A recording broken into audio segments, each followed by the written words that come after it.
Well, it's the 2nd of January and it's my first ride of the year. And I'm out today on the Red Revolt, the advanced one. I normally go out on New Year's Day for a ride, but I didn't this year.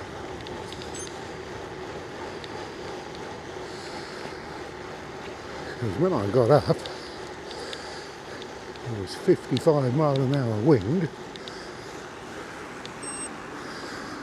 and torrential rain. I don't mind getting wet, but 50-mile-an-hour winds make it just too difficult and not particularly safe either. But today it's dry and the sun is out. But there's a price to pay for that, in that it's absolutely bloody freezing. So you have to be quite cautious, because there could be icy patches anywhere.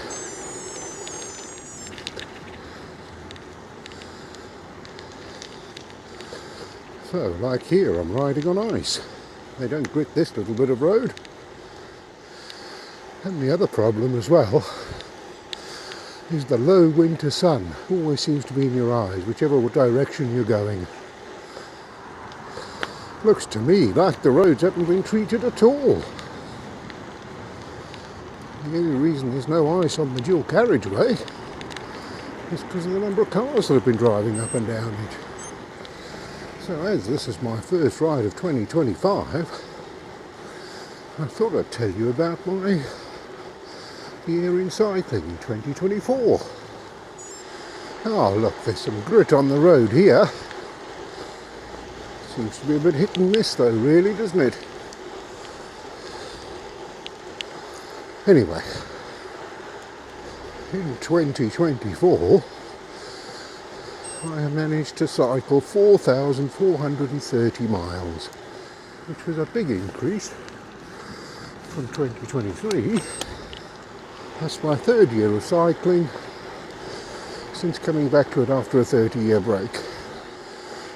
And 4,400 miles is somewhere around 7,000 kilometres.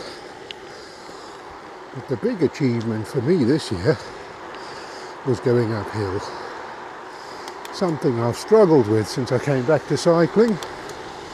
And so I decided to slay the dragon, to try and conquer the demon, or whatever expression you want to use. So I went looking for the hills that I'd been afraid of, ones that I thought I couldn't do. And I started riding up those hills, and then on some of them, just to make sure that it wasn't a one-off, I went back and did them again. And I did 226,000 feet of climbing. It's like going up Mount Everest 9 times. Because I felt it was important. Because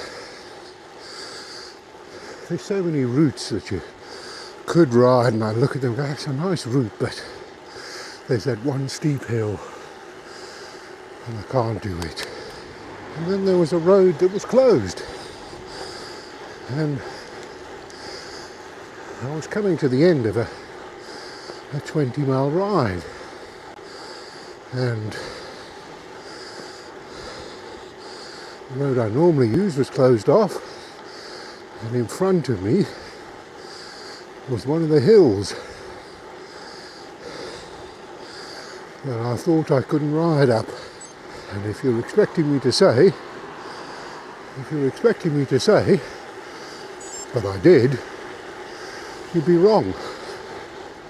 I turned round and added another 5 miles to my ride and went the long way home.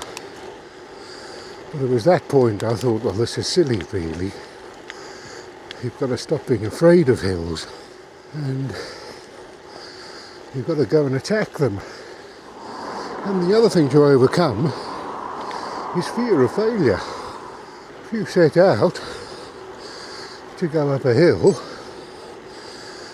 I think it's a human nature thing. You've got to make it, you think. It's called mission completion bias. But you haven't. Because if it's too much for you, you could turn round and go back. Nobody will know, only you. Or you can stop and push the bike. Nobody cares. And I think that's a lot to do with it. If you're not afraid to fail, you plod on and you actually end up doing it. Whereas when you are afraid to fail, your psychology tells you can't do it. And so you just give up halfway. So I went out the following day and I went to the hill that had been an obstacle the day before, and I decided to ride up it. And I made it. I made it to the top. And I made it to the top without even unclipping, because that's a sign for me, you know, when a hill gets really steep, then I unclip my feet. And that's in case I need to stop quickly and put my foot down straight away. It's probably nonsense, but it gives me a bit of comfort, and that's the way I've done it. But I managed to get up that hill without unclipping. And I had the wind behind me, so I went back the following week to make sure I could do it without the wind behind me. And I've done it 4 times since then. It gave me an incredible boost, and I decided, well, let's go and have a look at some of the other hills I've been afraid of and see if I can do them. And so I spent most of the summer seeking out hills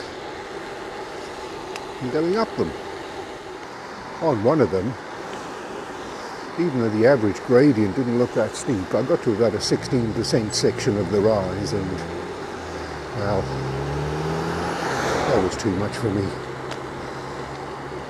Because I'd been going uphill quite a long time at that stage. And that extra little kick up at 16%, well, that was just a bit too much. So I pushed the bike about 400 metres and then carried on. And the other one I failed on, I just stopped, drew a breath, waited for a couple of minutes and then carried on again. So I did actually make it, just not all in one go. So now I feel more confident about hill climbing. I haven't been over the bulk yet, but I'm hoping to this year.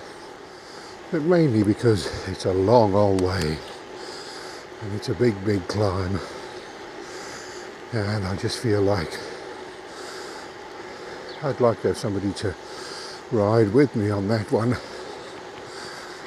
and I haven't found anybody to do that yet. And for those of you who are not local, the Bulk is a mountain. Well, is it a mountain? I don't know.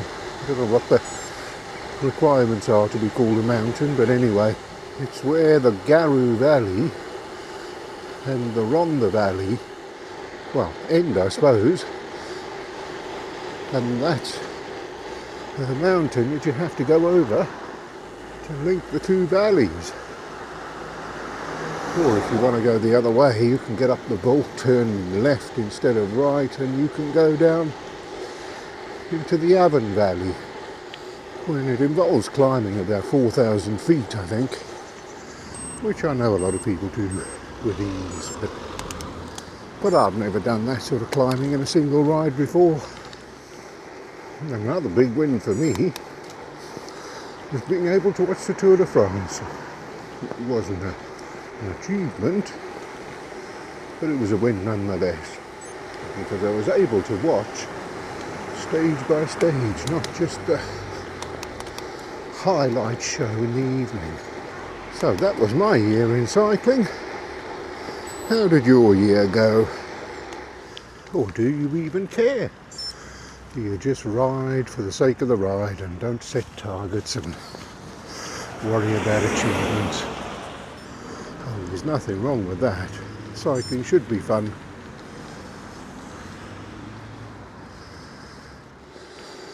Wow, is it cold today? I've ridden really slowly, really cautiously because there's a lot of ice about. Oh, we can go a bit quicker along here. The sunshine is starting to melt the frosty bits. That doesn't mean we should throw caution to the wind.